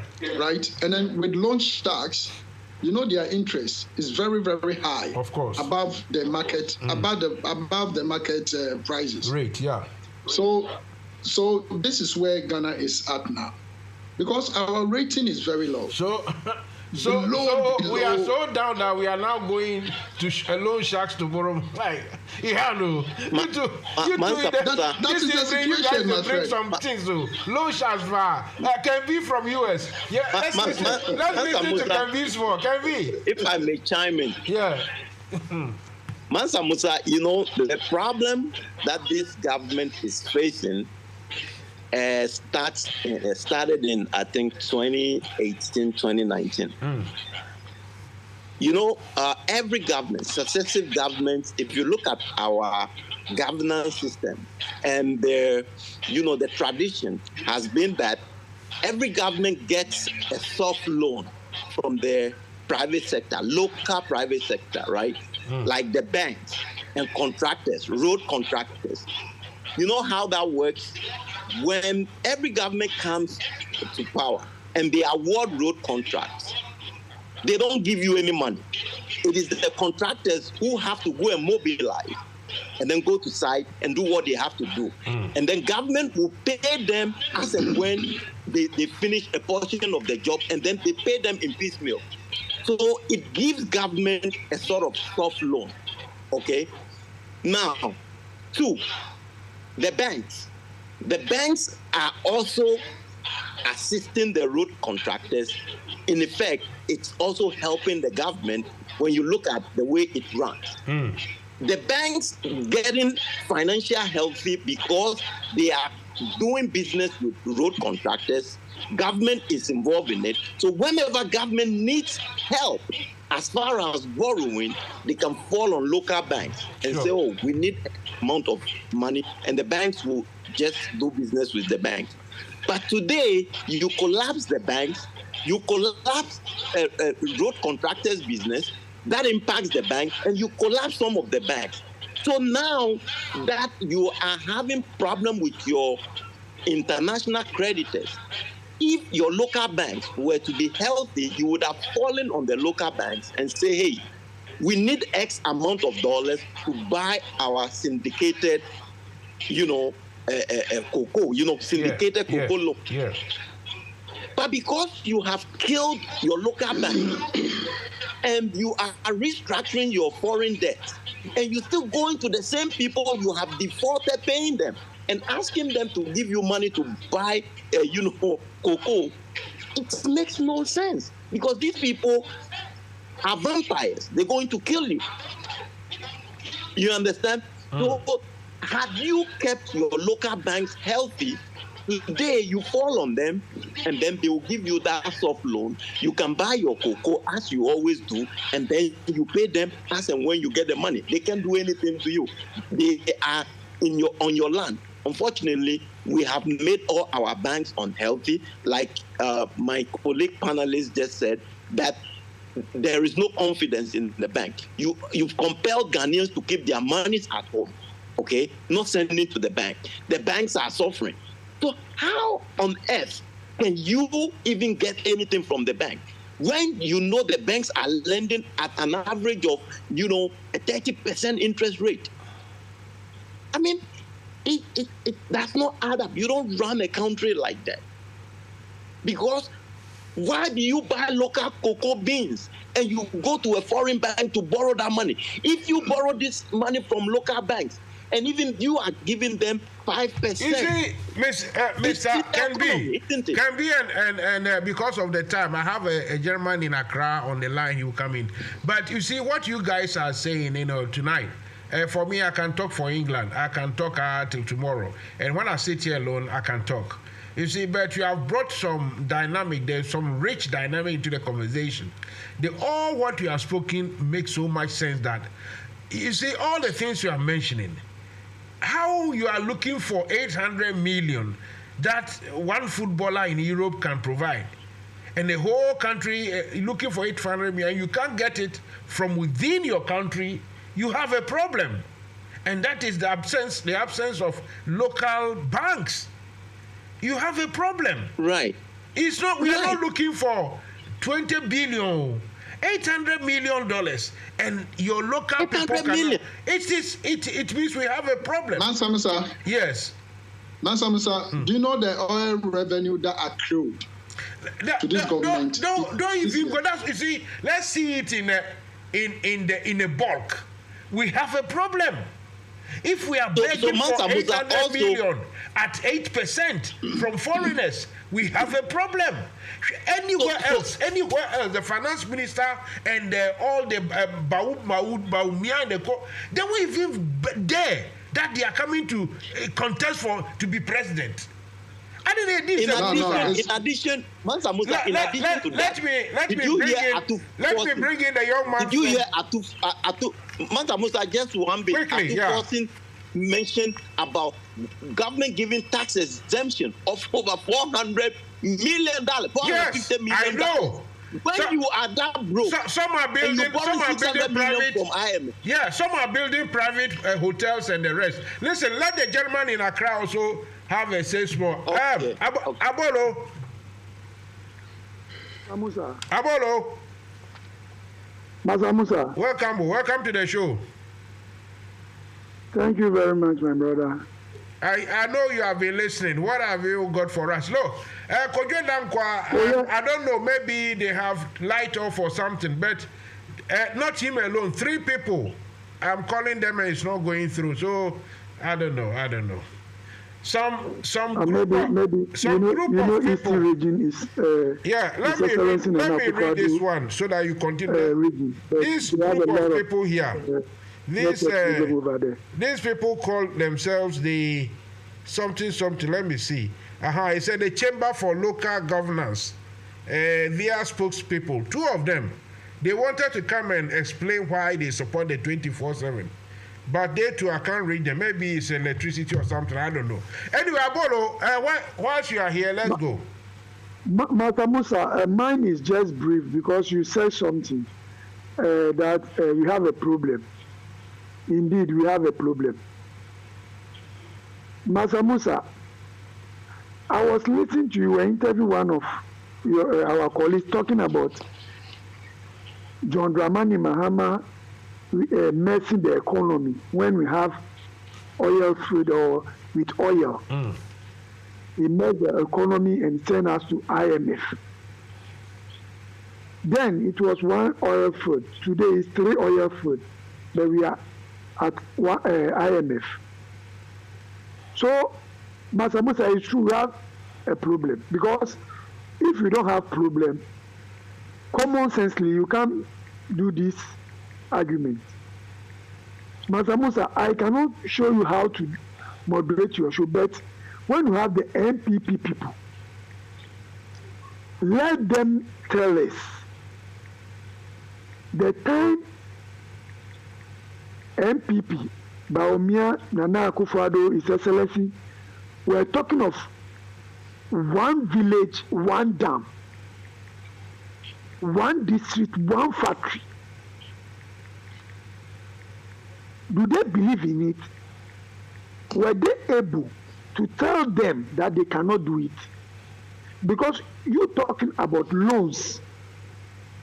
This small Ghana, if the MPP is claiming that we have about 140 something factories, common sensely must we go for loan? What is the plus of the factories that they are talking of? What is the plus of the dams they are talking of? His Excellency John Dramani Mahama, one thing I'm happy of, Masa Musa, is that the 24 hours economy policy was in 2020 manifesto of the NDC. If not because of that, they will be telling people that John Dramani Mahama is just saying the 24-hour economy because of votes. Masa Musa, what is wrong with the 24 hours economy? You and I know, Masa Musa, know that filling stations do operate 24 hours. On former President Kufuor time, when the armed robbers start attacking them, the president said no filling stations should operate 24 hours. Today, if you are in a filling station operating 24 hours, it's against the law then. But why people are not having problem with the 24 hours, the filling stations that are operating in 24 hours? And any filling station that operates 24 hours, like when you go to Circle, maybe Osu, the environs is secure in security wise because that place, people are not asleep. So the filling station know that they are safe, and the armed robbers know that they cannot go and attack them because the place is just like busy. So John Dramani Mahama is saying that I will encourage the private sectors. This is my policy. With that, I will enhance the security. More people should, Master Musa, at least if let's say like 10 filling stations in Greater Accra accept that policy and said, if you give us a police officers, maybe 2 each in our filling station, we will operate 24 hours. Master Musa, you will not move your car from Alado to Circle to go and buy fuel. You will purchase it around Alado. When you come to Ghana now, the taxi drivers, they enjoy working in the night than the day. Master Musa, most of the taxi drivers enjoy working in the night than the day. So, John Mama is not talking to Bawumia.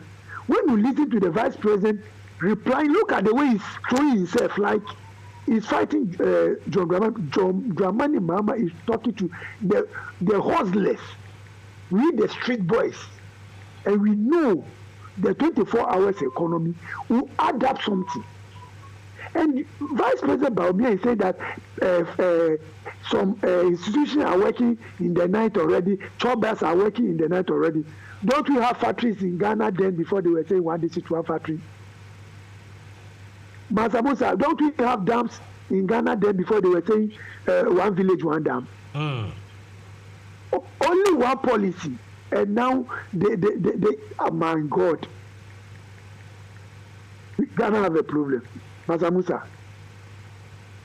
Ghana have a problem. Ask the NPP, do they believe in the factories promised by the NPP? And is it feasible now? Now, every day, the NPP are saying that they are bringing one district to one factory. Master Musa, a small country like Ghana, own over 100 or something factories, and we'll be still going for $800,000 loan. Musa, let me rest my case here. Indeed, we have a problem. Thank you. Thank you very much. I have about 8 minutes. So let's share it 2 minutes each. You are far away, so I want you to take it away first. Can be, you are in US. So wrap up your view on this waste, profligacy and the rest of it, that these people are coming back looking for power again. There's no understanding in everything, but how, as they say, how for do. We have about some few minutes. Hang on a second. Hang on. Before you answer the question for me, hang on a second. Let me see something on the phone here. Maybe I'll add about 5 minutes. I've always said that when we discuss from 8 o'clock, people should join in quickly. But I know people want to talk, but they don't want to join in quickly. Then when we are closing, they come. Mr. Halson, good evening. Welcome. Good evening, Mr. I know you don't have enough time, so I'll do it smartly. Okay. You see, this issue of the 24-hour economy, it is not, personally, I believe it is not something the MPP or Bawumia don't understand. They do. They do. But you see, they are interested in this high-sounding political kind of things. Gimmicks. That's the word. That only targets voters. Look, Master Musa, as we speak, there's a national security report. Before you speak, you belong to the NDC, right? I do. Anyway, and a proud one. I have a charge against you people, but before I will say that charge, let me say that this 24/7 this thing, you people have worried the MPP. you people have brought problem for them because, like you see, because of what you just said, that they love this gimmick, this high pitched, slogans, and now all of a sudden, big industrialists and big stakeholders are saying, "Hey, this is a game changer," and that is a problem for them. Yes, but Musa, do you know why some of these entrepreneurs and industry captains are very happy with the policy proposal? Because probably they want to expand their businesses, but they don't have the incentives. Musa, as we speak, because of the IMF thing the MPP has signed onto, every 3 months they have to increase electricity tariffs. So which industry will survive if they want to expand and then go into 24-hour kind of production? They won't be able to do it. So John Mama proposing it and adding that whoever signs onto it will be given some tax breaks and other incentives, including the reduction of electricity tariffs. Which industry operator won't be happy with it? Which industry operator won't be happy? You see, and like I said, they want always this sloganeering, high-pitched kind of thing, vote-catching policy proposal that they will not even implement. And even if they do, they haphazardly do it. That does not bring any benefit to anybody. Master Musa, ask anyone if there's one dam that is of beneficial to people in the northern part of our country. Ask them. The one village, one dam, the one district, one factory. Ask them. They just make this man will say highfalutin noise about these kind of things that do not bring anything. And like I said, it's not that they don't understand. They do. Master Musa, there's a national security report, which is very scary, that the rate of unemployment in the youth is very dangerous, and that the country needs to do something before things get out of hand. And then people know. But they don't have, excuse my language, that the brain of their own to come up with innovative kind of things, create things. So they get up, NAPCO, Master Musa, if you want to give people unemployed youth, if you want to give them jobs, do you have to go and line them up at the Independence Square in the sporting stand? Give them t-shirts to go and march, to show to the whole world that you are giving them NAPCO, which did not last. They even owe them. They were paying them 700 cedis a month. Ask the MPP ministers and MPP party bigwigs, whose son or daughter would they ask them to go and do? Yes, we know there's no job. But if you are creating something for people, create something meaningful. But because they know that this policy proposal, and inshallah, when your mama comes in and implements, it's going to hit them. And mind you, right from Nkrumah's time, any good policy proposal, they will kick against it. You remember, even Akufo-Addo led a team, led the country onto the streets. That one, I believe, Addison was alive, but he didn't call it hooliganism to demonstrate against that. Akufo-Addo took over And if he's a principled person, he would have scrapped VAT. But he knew VAT was good for the country. It was a game changer. Just like we're talking about this 24-hour economy. It's a game changer. It was a game changer. He deceived Ghanaians onto the street, and 5 young guys got killed in the process. That, hey, Akufo-Addo took over and increased the rates. So you see, people should watch politicians carefully. You have to have a leader who is credible to begin with, a leader that you can trust his words. Bawumia is a liar. Everybody knows he's a liar. Bawumia, everybody knows Bawumia is a liar. And MUSA, because of your time, you know, John Mama, it is not only the 24-hour economy that he's hinted about, he's talked about.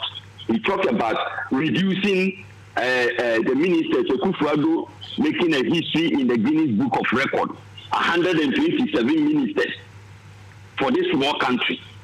Your mama said he will not go beyond 60. What is Bawumia's alternative in that direction? Is he going to maintain 127, or is going to go above it, or is going to do something below what your mama has proposed? You see, he hasn't talked about that. They are always thinking about themselves, their comfort. Anyway. Now, your mama talked about this, what do you call licensure examination. Because the whole thing is encompassed in their whole training. And their final exam is supposed to be the final one that will make them, that will give them we need to try to draw it to a conclusion. But it's as for the licensure and all those things. For, you see, honestly speaking, if teacher trainees, you want to, test their ability properly, then you have to encompass that test in their final exams. I mean, you test them. When they finish, they finish. But when someone as a master's finish the university, I have just said. You see, when you come to work, they don't have to give you another test. You only do the interview. If the work, if the work relates that you need further, what we call it, refresher courses, the company send you over to stuff. But anyway. Do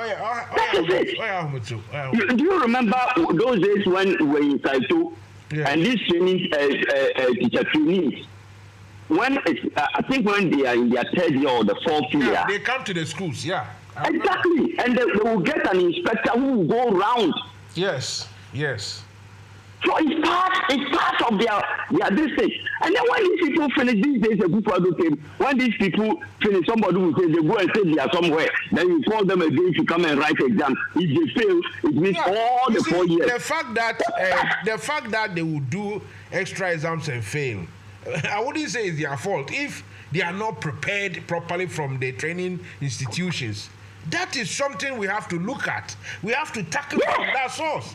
But not from that source. Not to penalize them. And one thing about this argument, even if Mahama brought the licensure, I know it is different. But even if he proposed, and after the NDC, yes. You put it this way. Yeah, the NDC. I'm saying for argument's sake, if Mahama brought and after 8 years, the NDC. You know why? I should make a point. If Mahama brought it after 8 years, even if it was that he brought it after 8 years, he's seen that no, it doesn't make sense. Even if he said, look, if I come, this thing will not happen.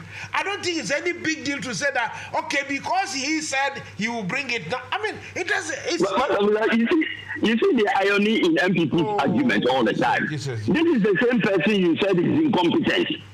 And so if he proposed something, and because he was not in power and was unable to do it, then you come and implement an incompetent person's idea. You see, the way the NDC wanted to do it was to, like the suggestion you made, that the institutions should be strengthened to undertake some of these things. So by the time they come out, they are complete, and then they will be licensed. Anyway, make you come early, Mapun. Okay. The man in the US can be. MANSA Musa, quickly, this one, please. My gentleman on the line, quickly, this one. You know, when you were talking, I think was it Compeller or our gentleman in the US who made mention of volumes of trade or something. Conkeller made volumes, yeah. MANSA Musa, you see the reason why John Mahama, I mean the nation, what do you call a nation builder, opened at the Tema port to make it that about 3 times the size of the original one. Yeah, to create volume. Because the ports, they make money or revenue through volumes. So he expanded it so that the largest ship in the world, cargo ship in the world, can even land there, dock there, and bring in goods. And then, bit by bit, the port or the state can make the revenue they want to make. But you see what these people have done?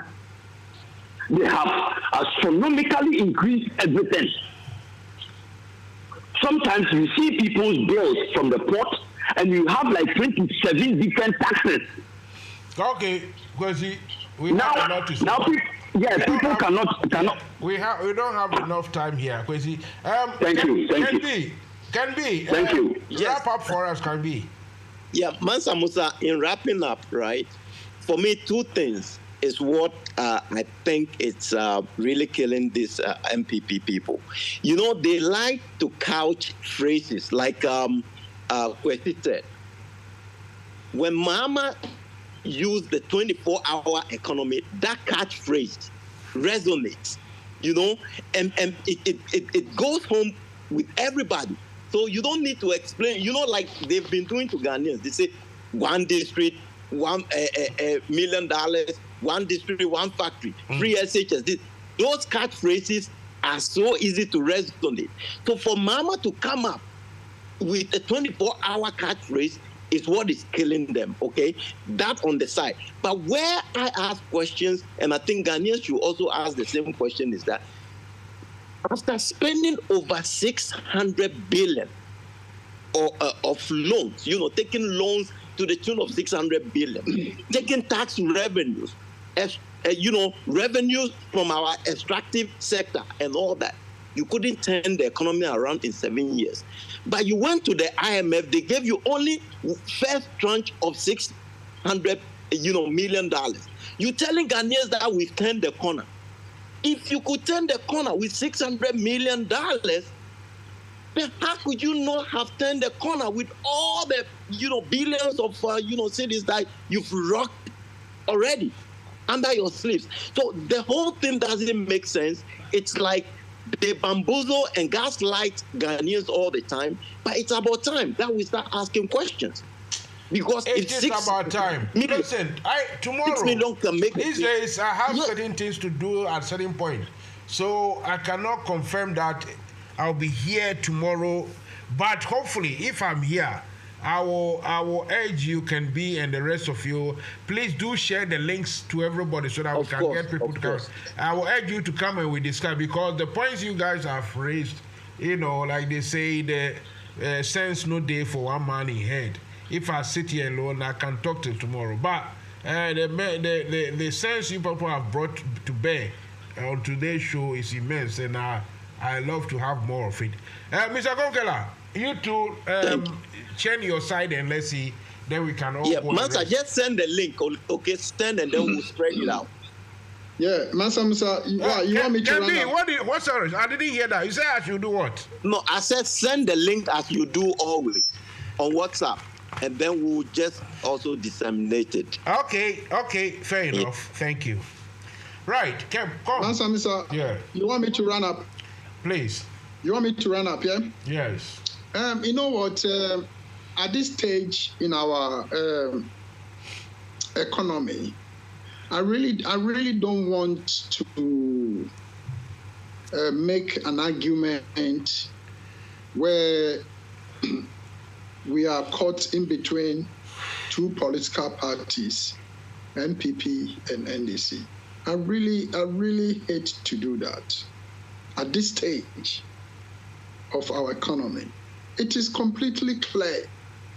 It is completely clear that this administration has failed, and they have failed abysmally. So, you can rightly see that this 24-hour economy going around is a thorn in their flesh. Completely. If Baumia is speaking, you could see it's a complete thorn in his flesh. You know, when I started, I said we needed a strategy. And this 24-hour economy is one big strategy that is going to transform the economy of Ghana. And Ghanaians know that the NDC they can do government. When they say they will do this, they do it. It's not the MPP with loudmouth rhetoric come on platforms, one district, this and that, and then you give them the power, and then they fail woefully. So the difference is clear, and the choice is up to Ghanaians. If they want it good, they should vote wisely. I end up here, MANSA. Thank you, gentlemen. Thank you for your big contribution tonight. May the God Almighty himself give all of you the heavy kudos on your shoulders and in your brains, and whatever you are seeking to gain, the Almighty should grant you everything. Thank you, and hopefully it won't be the last time. To the listeners, say thank you very much. Tonight we were just hovering about 2,000, then it goes down, then it comes to 2002, 1, and that sort of thing. Not much, but we will keep you listening and everything. Thank you all over the place, all over the world. Thank you very much indeed. Tomorrow will be another day, MANSA MUSA. Hopefully I'll be here to continue. Have a good, honestly. Good evening. Thank you, and have a good night. All right. Good night, MANSA MUSA. Thank you for the invite.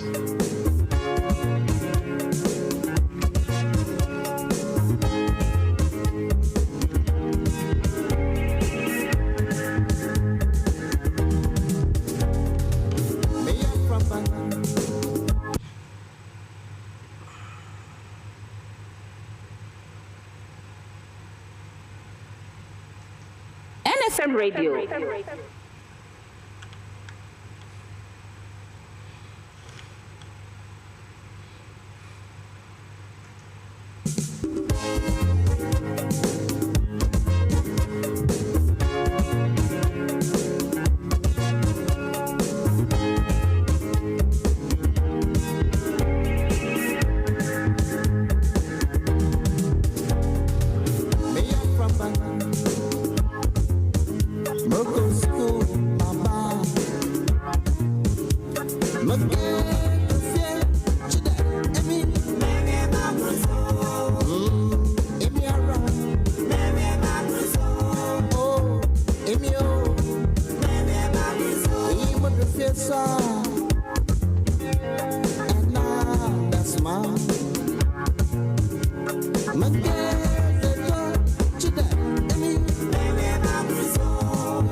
Look at you, I'm a sewa,